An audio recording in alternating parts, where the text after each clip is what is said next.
All right, let's go ahead and kick things off.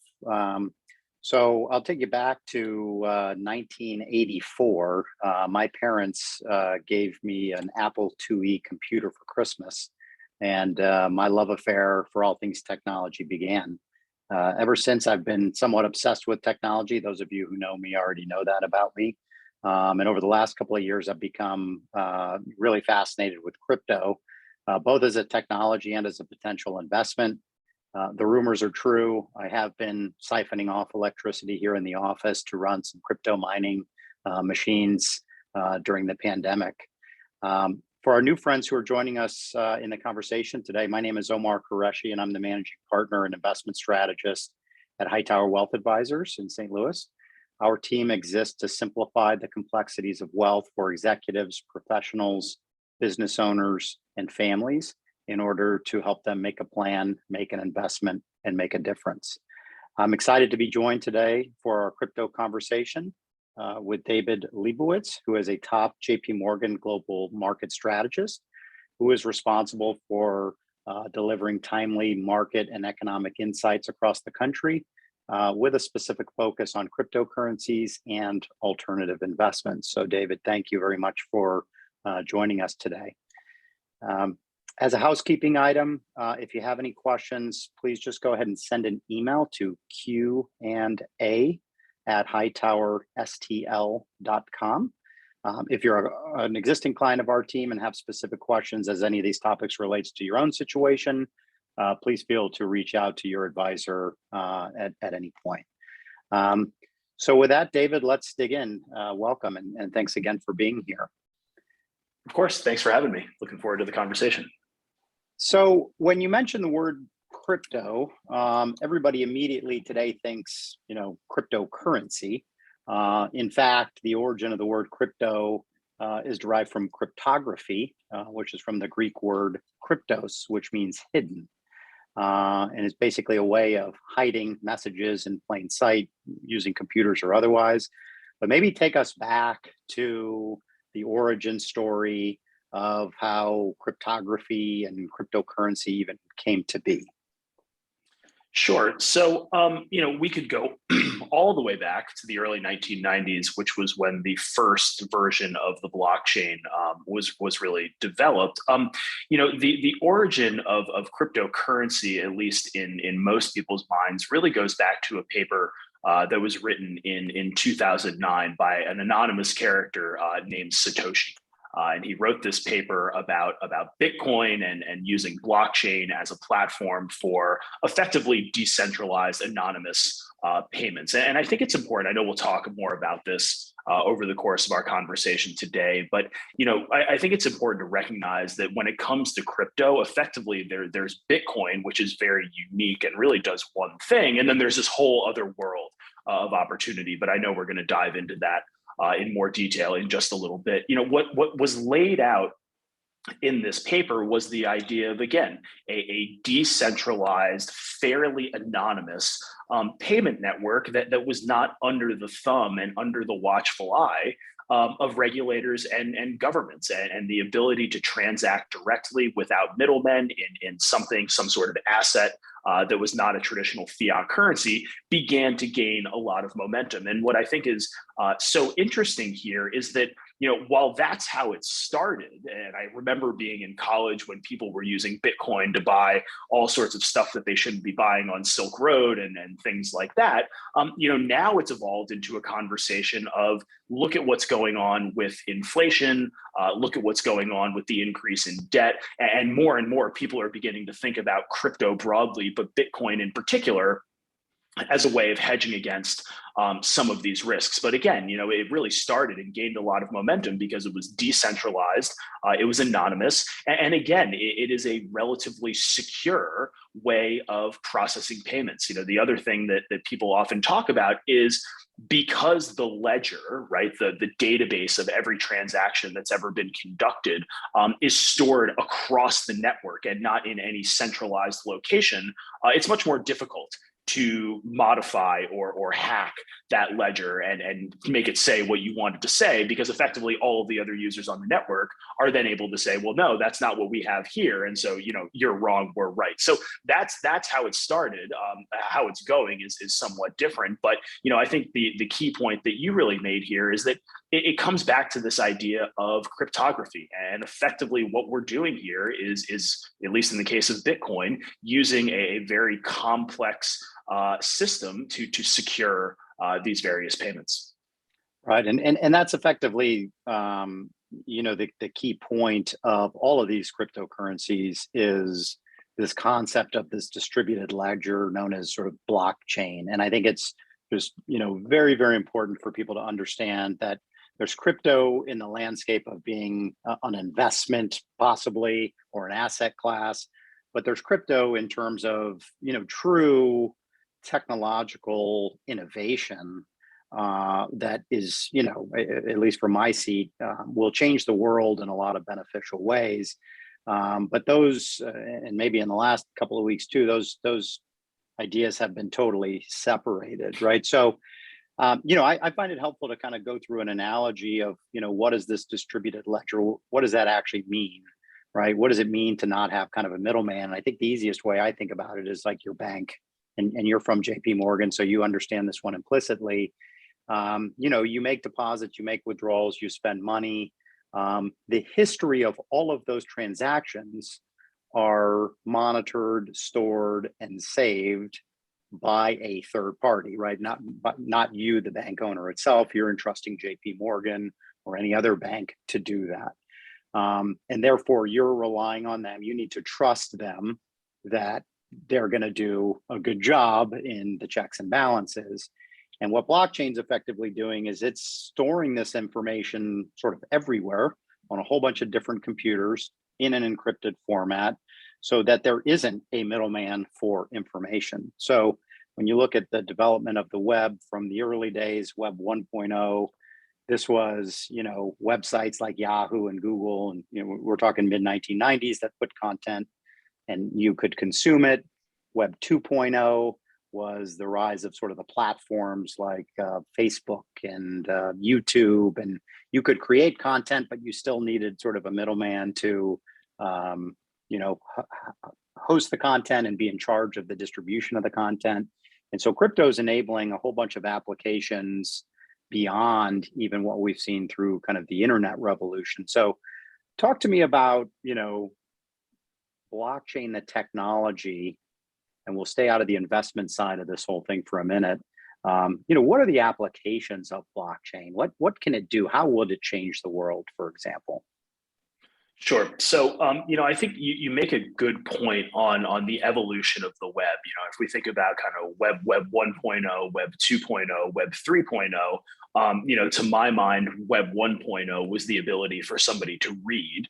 Web 2.0 was the ability for them to both read and write. Web 3.0 is the ability for them to read, write, and own. And it's that third piece, that ownership piece, that ties nicely into the point you made about the blockchain and the decentralized nature of the network. That's really seems to be the next frontier. But, let's take a step back, because I think a lot of people, when the topic of crypto comes up, there's always that one guy in the room who says, well, we know the values in blockchain, and then you begin to press them on it and they don't have much to say after that. And so, fundamentally, a blockchain is nothing more than a database.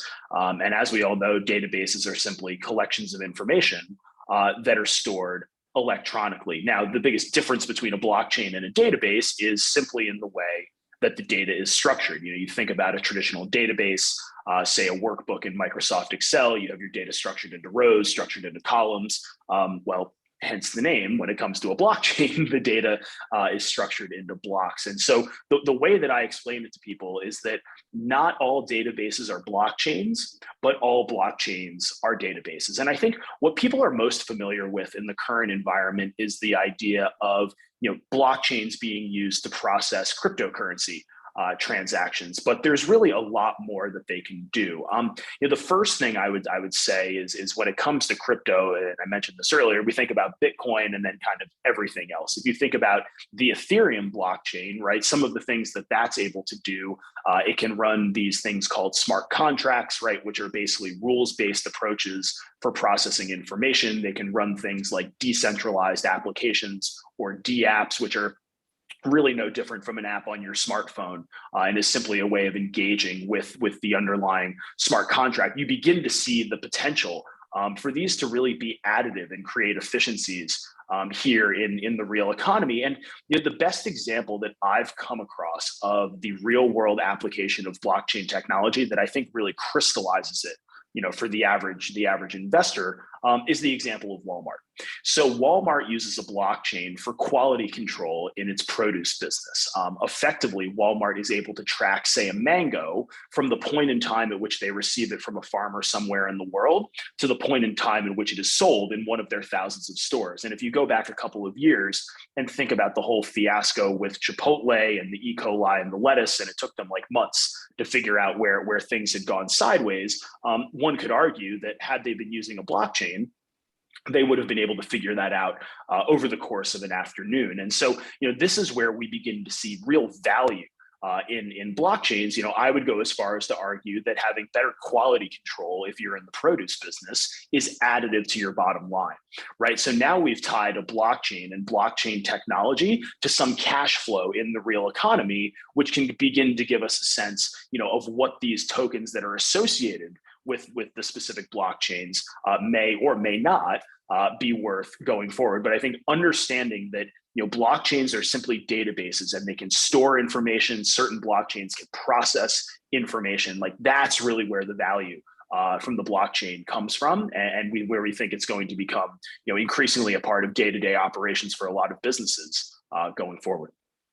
Yeah, and you use the word process that data, right? And in crypto framework, that means mining, or at least in the major tokens today. So just for the average person, what the heck does that mean when you hear mining?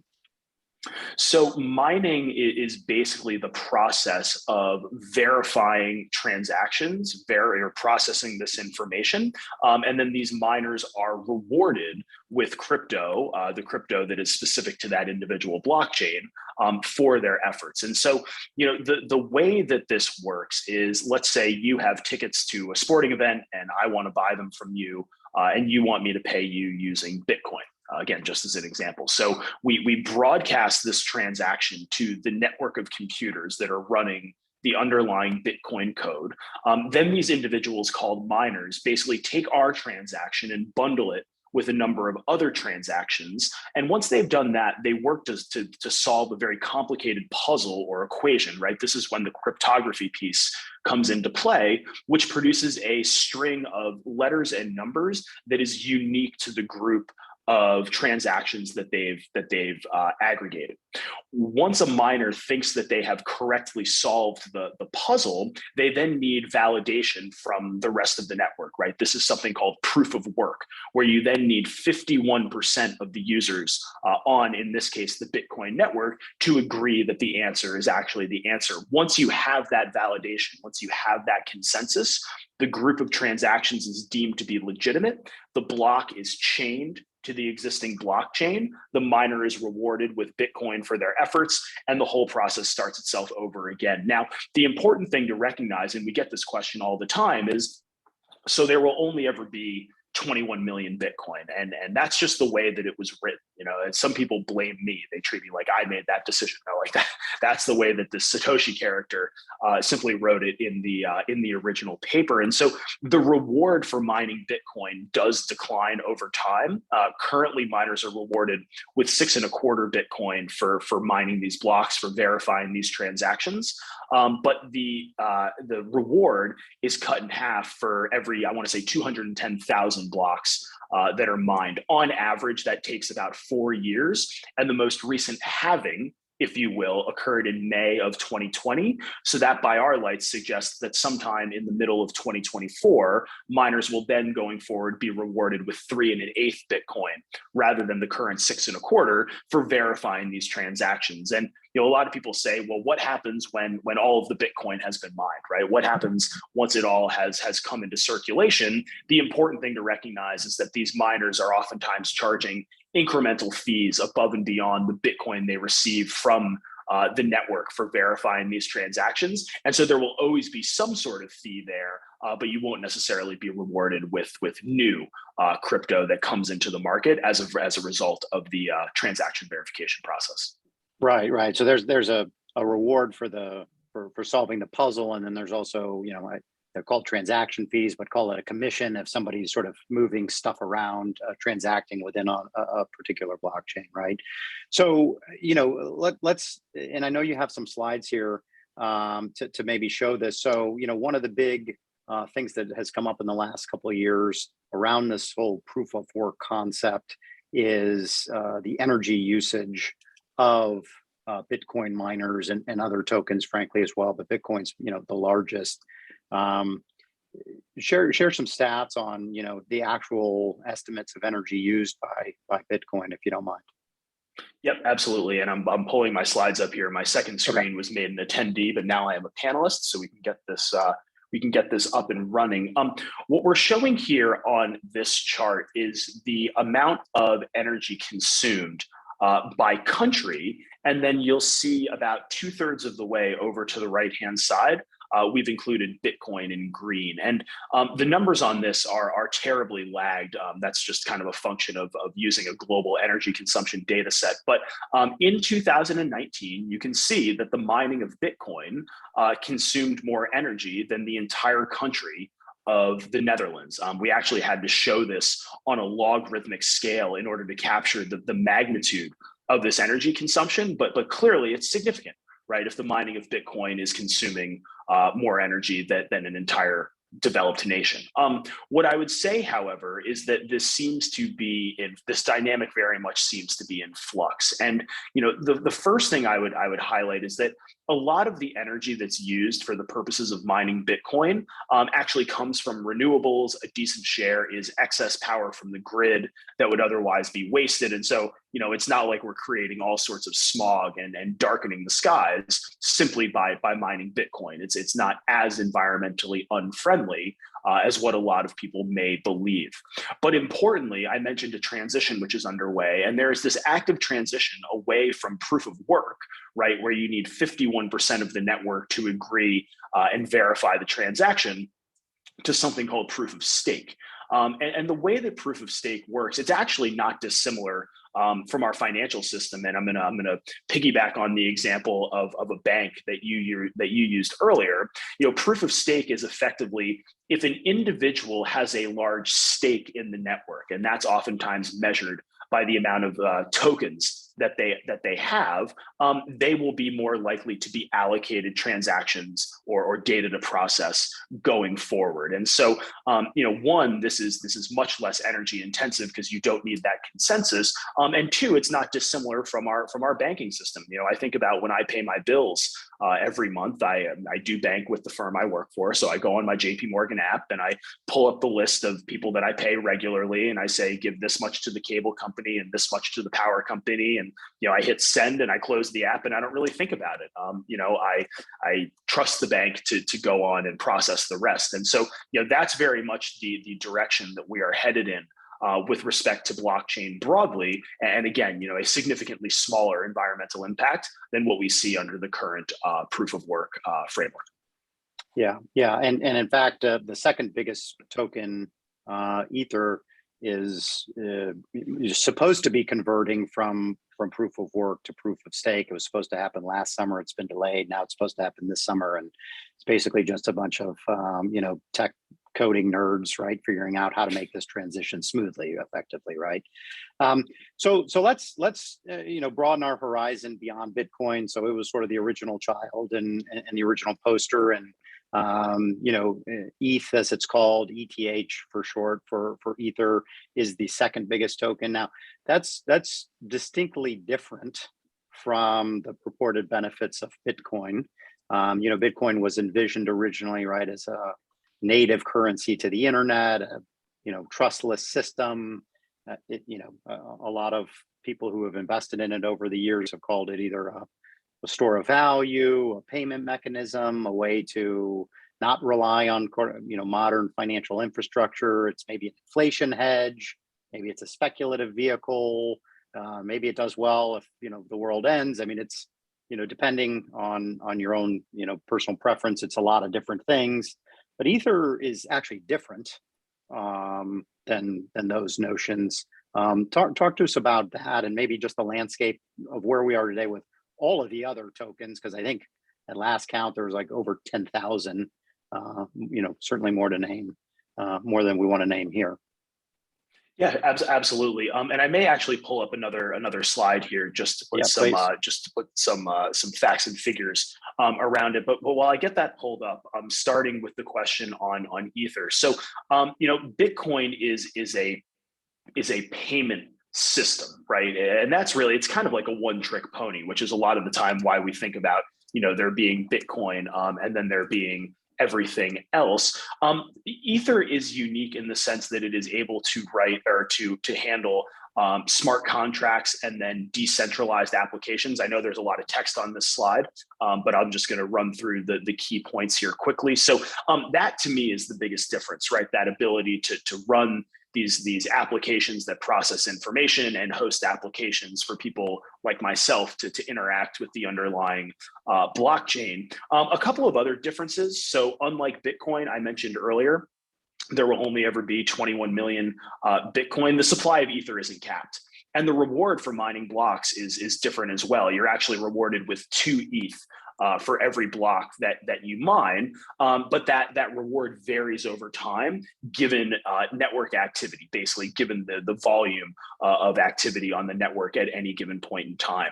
We talked a little bit earlier about smart contracts and decentralized applications or DApps. Again, smart contracts are these sets of code that basically process information in a rules-based way. And the way that I always explain it to people is, think about the way that you apply for health insurance today. So I have a 3-year-old daughter who's hopefully getting ready to go down for her nap. When she was born, I took out more life, or I got more life insurance. You're filling out the form. It's like name, David, age, 35, weight, more than before COVID. It's basically like Scout's Honor. And imagine if you could just take your medical records, port them into a smart contract, have that evaluate, your health and well-being, and then have a projected premium spit back at you in a matter of minutes, right? Now it's kind of like Scout's Honor. It takes a couple of weeks.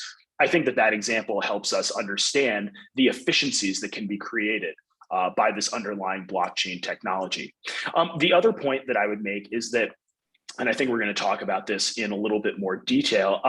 When it comes to things like non-fungible tokens or NFTs, when it comes to things like decentralized finance or DeFi, Ether is the preferred unit of account for NFTs. So when people, when Justin Bieber buys the meme of the ape, he's actually paying for it using Ether, not US dollars. And it's also the preferred form of collateral in the world of decentralized finance. And so the applicability of Ether does feel far broader than that of Bitcoin. And when you look at the broader universe, and these slides are as of the end of the first quarter, so the numbers are obviously a little bit stale given the price action we've seen over these past couple of weeks, but you can see that Bitcoin and Ether over in the pie chart on the right-hand side account for the majority, call it 50% plus of the overall crypto universe.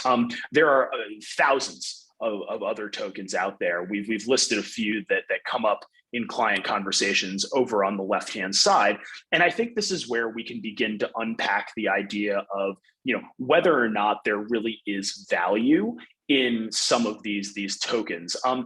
When we think about blockchains, it's important to think about a permissionless blockchain or a public blockchain versus a private blockchain, right? And so if we think about a private blockchain, JP Morgan is a great example.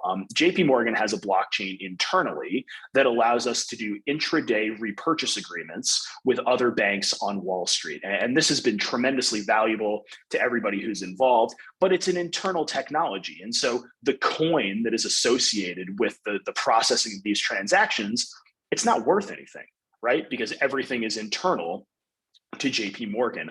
You think about some of these permissionless blockchains, and we've listed a few over on the left-hand side, things like Cardano, Solana, XRP, Polkadot. Let's use Polkadot as an example.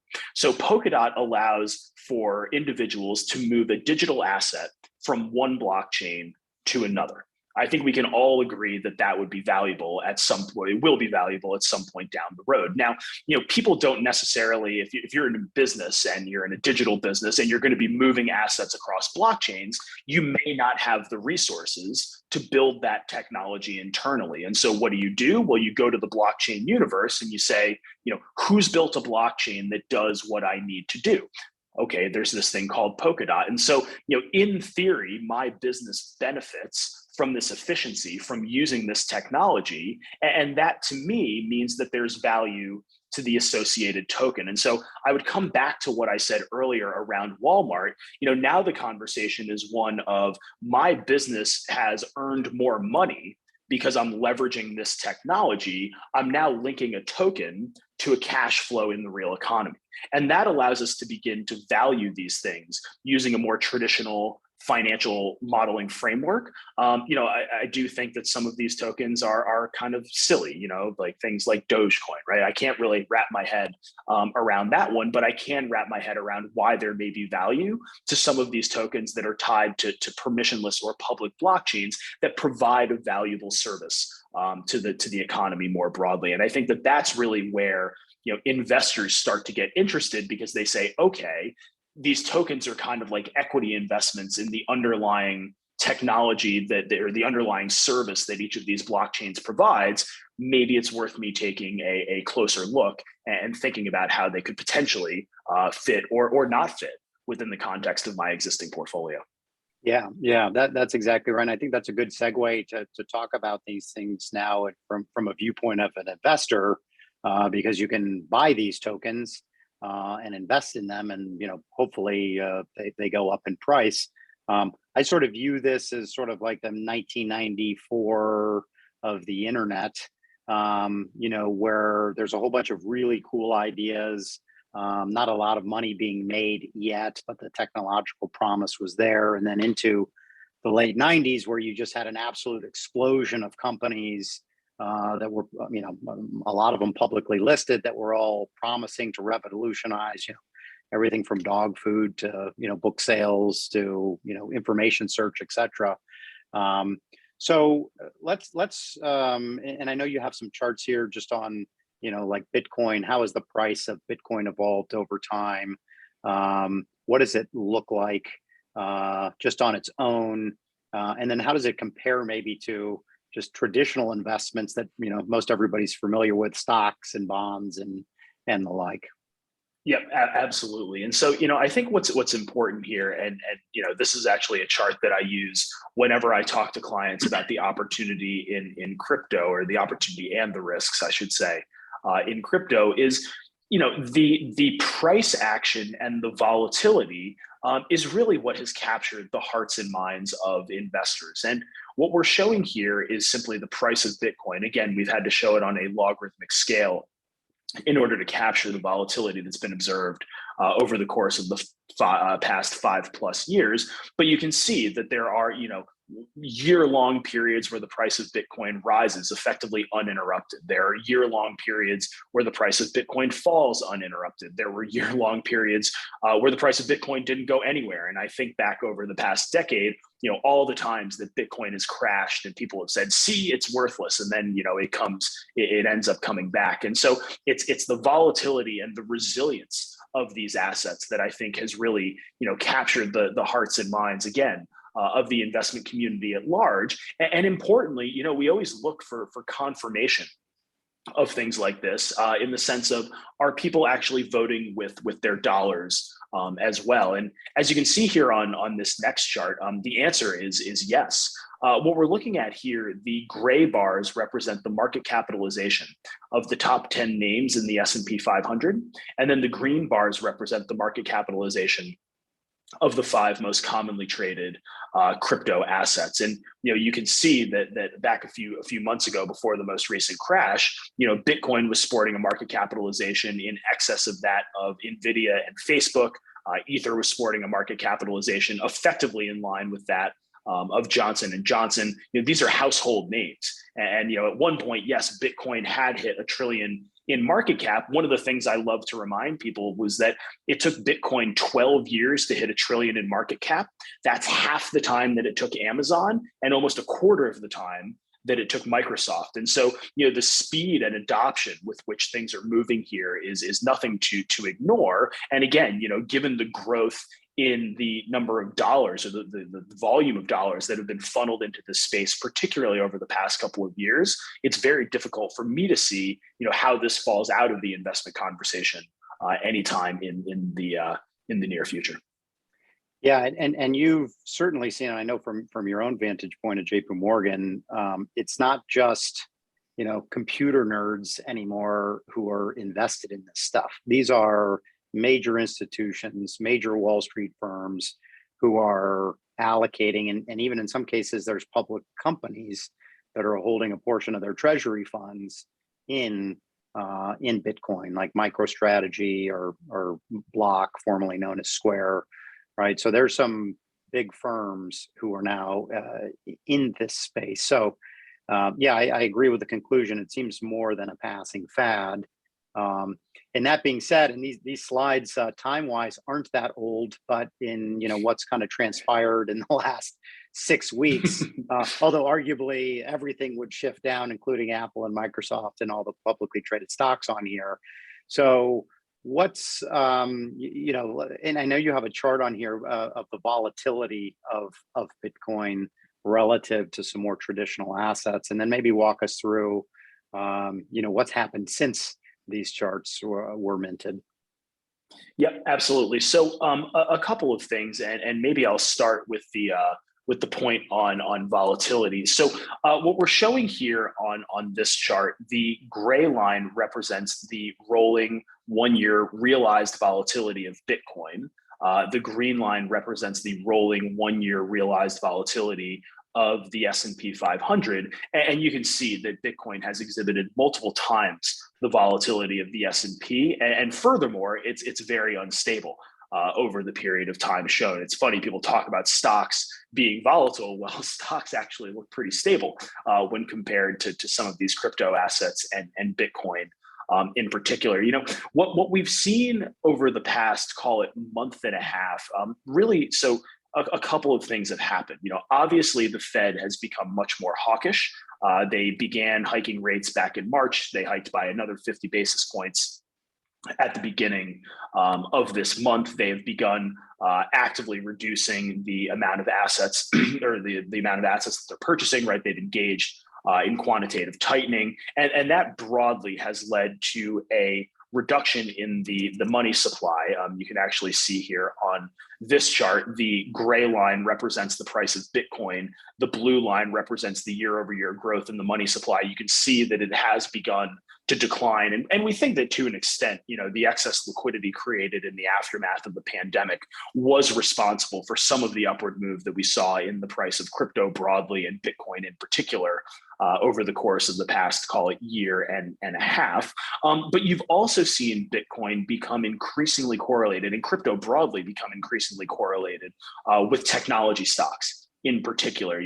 Those two assets have really become the whipping boy, if you will, for a tighter, or against the backdrop of a tighter Fed. And I think that generally speaking, just the risk-off tone in markets has very much undermined the performance of obviously risk assets broadly, but crypto in particular. And one of the things that we always talk to clients about is, a lot of people say that crypto is a diversifier, right? And it's going to zig when the rest of my portfolio zags. And if we were to look over very long periods of time, as you can see on this correlation matrix, which looks at a 10-year period, Bitcoin's all the way over on the far right-hand side, right? Over the course of the past decade, Bitcoin has effectively been uncorrelated with every other asset on this page, although I do find it kind of funny that it has exhibited some correlation with both private equity as well as hedge funds. But let's just say that over a 10-year period,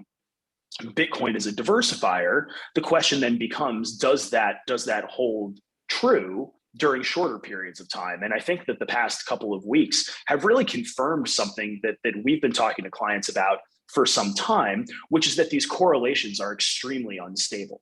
So the green line on this chart represents a rolling correlation between the S&P 500 and the price of Bitcoin. The blue line represents a rolling correlation between inflation expectations and the price of Bitcoin. And you can see very clearly that sometimes Bitcoin moves with the stock market, sometimes it doesn't, sometimes it moves with inflation, sometimes it doesn't, sometimes it moves with both, and other times it doesn't move with either. And you can see over on the far right-hand side that the correlation with equities has been positive, really for the better part of the past, call it 12 or so months. And so, in a world of a tighter Fed and higher rates and increasing economic and geopolitical uncertainty, we have seen Bitcoin and crypto more broadly behave more like a risk asset as opposed to the diversifier that many people believed it would be, given that they were looking at things over a very extended period of time. Yeah, and just sort of some practical evidence around there just outside of the math, and this has been true for many asset classes and just the history of the investing landscape.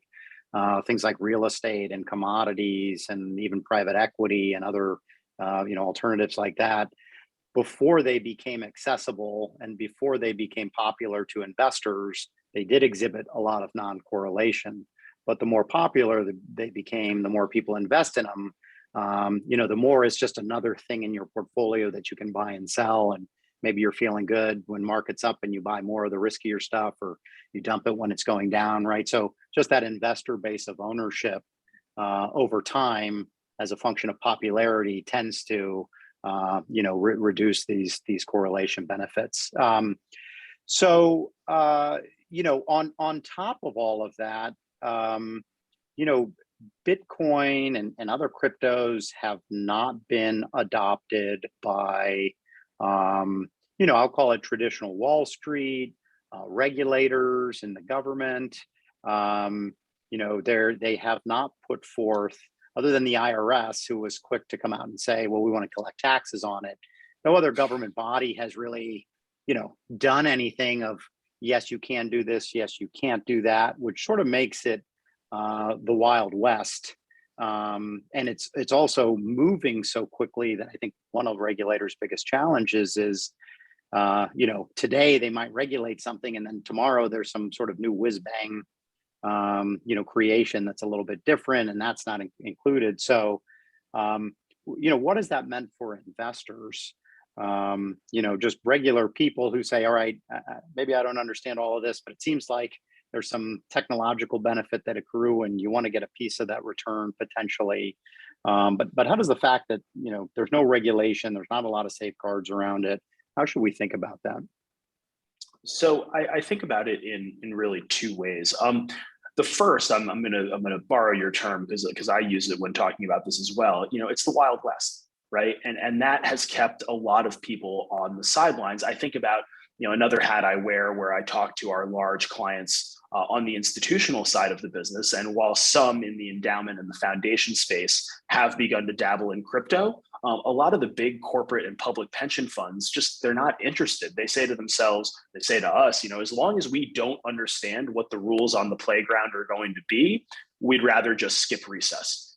Kind of seems to be the general view. And so I'm usually very much an invisible hand, free market kind of guy. I actually think this is an instance where a little bit more regulation, a little bit more clarity around how it's going to be taxed, how the government's going to think about it, would really provide a lot of clarity and, again, put up some guardrails, allowing large institutional investors to begin to dabble in this space more so than they have up until this point. And then, the corollary of that when it comes to the retail side of the equation is, I think that the products which exist today are frankly pretty mediocre, right? You have some of the trust products which are clunky and expensive. You have the ETFs which are based on the derivatives, not the underlying. It's strange to call them physical assets, but the actual underlying. And so you have that issue of it not necessarily tracking the price closely over time. I think, frankly, more regulation would bring additional investors into the market. It would expand the product set, and by virtue or by extension of doing that, you may see some of the volatility begin to decline. And that, to me, is how you transition these from being crypto assets into cryptocurrencies, right? You mentioned earlier that people view crypto as a store of value. They may have thought of it as a store of value at 60,000, but I think if they've held it down to 30, they may be rethinking how good it is at actually storing value. But again, I think that this is a case where regulation would do a lot for improving the stability of the asset class overall and bringing additional capital through the front door. Yeah, I agree with that point. I'm not a huge fan of over-regulation, but I actually think in this case, regulation would help to legitimize the value of this. And I think and they're called, Bitcoin maximalists, right? These are, I'll just call them what they are. It's sort of a cult that Bitcoin is, the second coming. And, Bitcoin is perfect and it's going to replace all traditional money systems and replace the US dollar and all of these things. And the reality is no government, no legitimate government, maybe save El Salvador, is actually going to cede power and control of sort of the modern financial system to an unregulated, distributed network. Now, we can argue whether that's a good thing or a bad thing on either side, but frankly, governments aren't just going to sit by and have a whole system get created around them, right? And so, in my mind, again, some regulation, some rules of the road would lead to greater adoption in an economic sense to say, okay, how can these tools be used for practical applications? And how can economic, value be derived so you can invest in it and make a return? And I just, we're certainly not there yet. Although, in the last couple of weeks, we witnessed one of the top 10 largest token pairs. It was called Luna and Terra, which was about a $60 billion, value assigned to those two tokens, completely get obliterated and go down to functionally zero in a matter of days. And, as long as that's going to happen, and that kind of money, by the way, that's the same size as Lehman Brothers. That's the same size as Enron. That's about 2.5 times the size of Bear Stearns that just disappeared in a matter of days. Those were effectively, when you go back and do a postmortem, those are pyramid schemes or Ponzi schemes, right? You're just hoping to sell it to another set of fools who will pay at a higher price, right? Cloaked in saying it's technological innovation, right? So maybe that was a soapbox comment there. So I want to talk, and just a reminder, if anybody has any questions, I haven't received any yet. Feel free to email qa@hightowerstl.com. Happy to answer any questions. Let's talk about one area of crypto in particular, and you mentioned it earlier, non-fungible tokens, now just effectively known as NFTs. You can buy a digital picture of an ape for a crazy amount of money. There was an artist named Beeple who sold a digital native piece of art for 50 odd million bucks. What the heck are NFTs? So NFTs are, simply, they're just digital assets. I think that it's very difficult for people to kind of wrap their head around the concept. And so what I would say is that, and people, I think one of the challenges is that people don't understand how you can have a digital asset that everybody's able to look at, but it's still unique and yours. And so the way that I explain it to people is, think about going to Paris. You could, go to the Louvre and see the Mona Lisa like front and center, the real thing. And obviously the Louvre owns the Mona Lisa. Or you could go to the area outside of the Louvre and look at a print of the Mona Lisa, right? And they're going to look the same, but there's a difference between looking at the Mona Lisa and looking at a replica or a print of the Mona Lisa. And so, to me, these are just digital assets. And one of the benefits to NFTs and non-fungible tokens, and this comes back to what we were talking about earlier in the context of the blockchain, is that it is much easier to track these assets and assign ownership rights to these assets in a way that, I'm of the Napster generation, right? Where, you'd go on and you download a song and you'd hope that the government didn't show up at your door saying you owe us 10 grand because you downloaded the song illegally, right? In theory, something like that could not happen had these MP3s been NFTs. And so,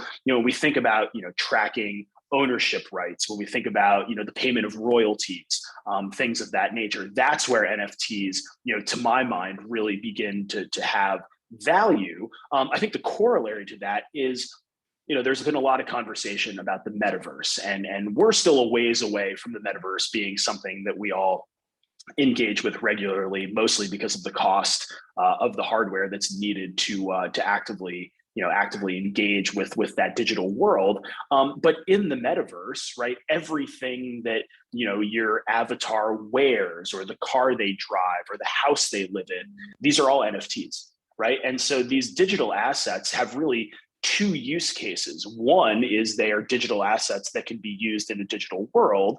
Two is back to the idea of what does the blockchain technology actually do?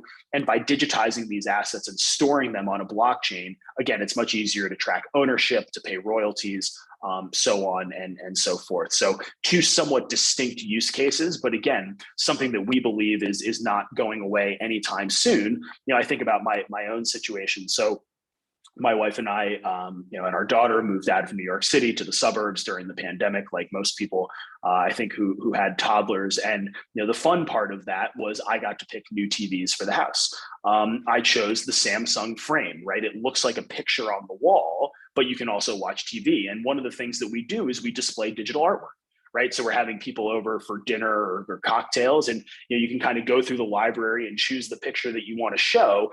I do think that as we increasingly see the Internet of Things and digitize our world more broadly, things like NFTs are going to become common household items, if you will, much like artwork and music, CDs have been up until this point. Right. And this concept can be extended, right, just beyond kind of digital media. I think about, property records for, Yep. Residential real estate or commercial real estate, or even records of who owns what stocks. That whole system, is, cumbersome, outdated, slow, inefficient, right? So in concept, NFTs could be used to track ownership rights for physical things as well. Correct. And so let's say you and I wanted to buy a small townhome to rent out. If that was all stored in a blockchain system rather than the county record system, you and I could actually own those digitally. We could potentially sell fractional shares of interest to somebody electronically without going through all the rigmarole of the title company and the closing process and all of these things, right? So that's where I think, today, innovators and speculators are out proving the technology to be used down the road, perhaps for some really, cool applications, in the future that represent both physical and digital assets. So, what's it going to take, do you think, for maybe the U.S. government, let's say, to actually put some rules of the road in place to supervise these things, right? And the government is going to, be particularly concerned with, what I'll call the on and off ramps from the traditional financial and banking system to this crypto system, right? So right now, crypto exists not by itself. It still has to be tied in. You still have to fund it with, dollars or pounds or yen or whatever, and you're still having to convert it back and forth. So what's next on the landscape, and maybe the market action and that failure of Terra colors your opinion of where we go from here. So what I would say about where we go from here, I think what's happened with Terra and Luna really reinforces my view that the government has been correct in their focus on the stablecoin market more so than anything else. Because to your point about the exit ramps, the stablecoin market is effectively what connects the traditional financial system to the world of crypto. So if there was going to be some element of contagion, that's arguably the channel through which that stress could flow. And so I think you'll continue to see the Treasury Department and the SEC particularly focused on the stablecoin space, especially in the wake of what's gone on here over the course of the past couple of weeks. More broadly, it feels like the regulatory train is, I hesitate to say that it's left the station, but it's definitely boarding.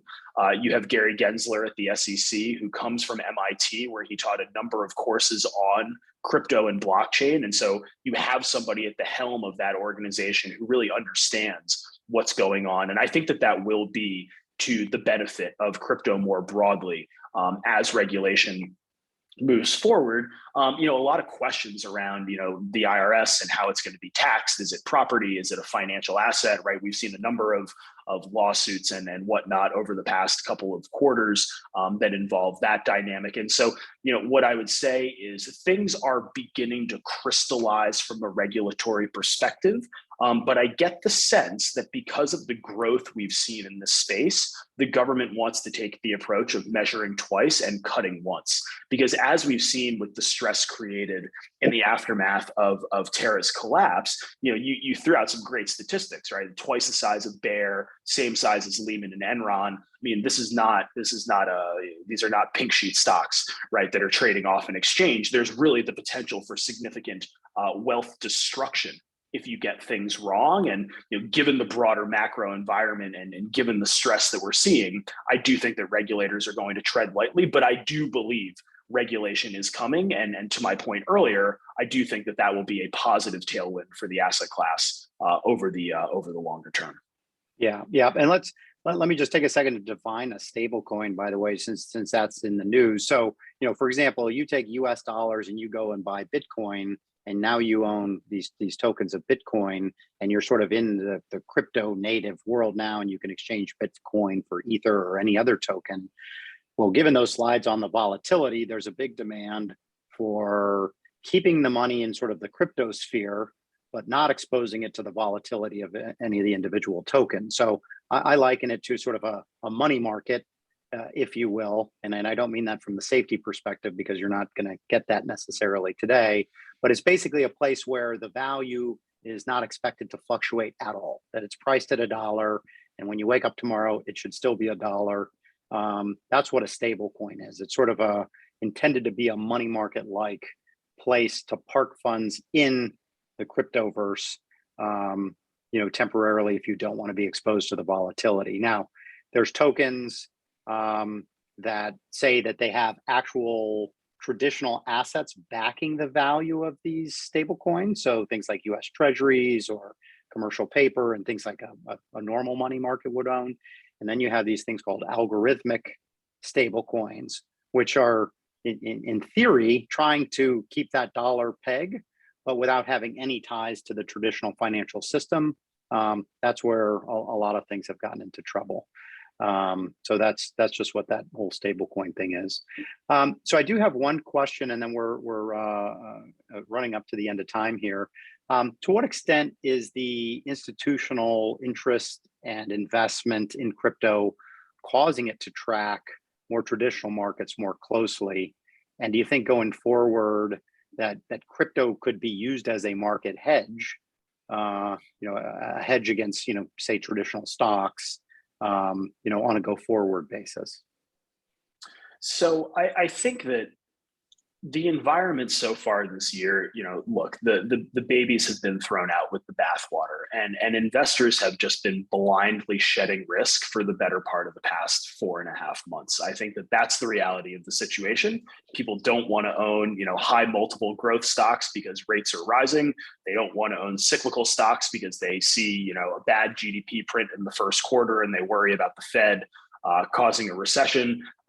People have just wanted to kind of like close the storm doors and hunker down for cover, given all of the cross currents we've seen so far this year, any of which in and of themselves, right, would have been destabilizing for the capital markets to a certain extent. And so, I do think here that part of the reason we've seen this increase in correlation is because, again, just investors are actively shedding risk as we see peak inflation and peak fear around hawkishness at the Fed. But I do think that over time, there is the potential for these assets to be included in portfolios. And I would go back to that correlation matrix that I showed earlier.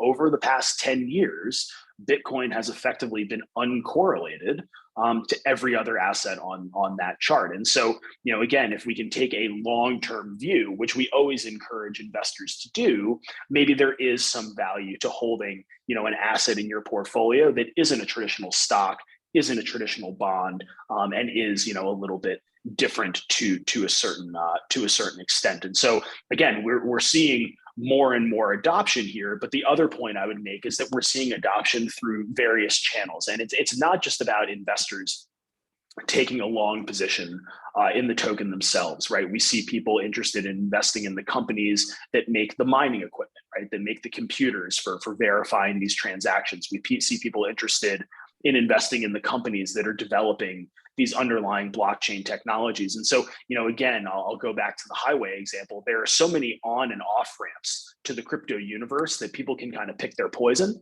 when it comes to the way they want to invest, which I would argue is directly tied to how much volatility they're willing to take on. And again, as we move forward, I think there will be a proliferation of products, proliferation of strategies, and that's going to bring more and more people into this space, hopefully leading the volatility to begin to die down, and for these things to behave a little bit more according to their fundamentals, if you will, and a little bit less based on the whims of the market and market sentiment. Yeah. Well, that's a great place to close. The takeaway here is that the regular fear and greed cycles apply to crypto as they do to every other asset class.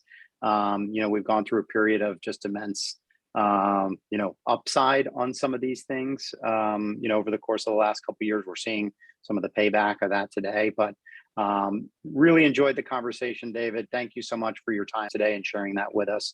Really appreciate it. To all of those attendees, thank you very much for sticking with us. If you have any other questions about this or anything else, feel free to reach out to us. Always happy to have a conversation. So thanks again, David. Have a great afternoon. I hope your daughter is sleeping when you hang up this call. It sounds like she is. My pleasure. Thanks so much, everybody. Take care. Bye-bye. Take care.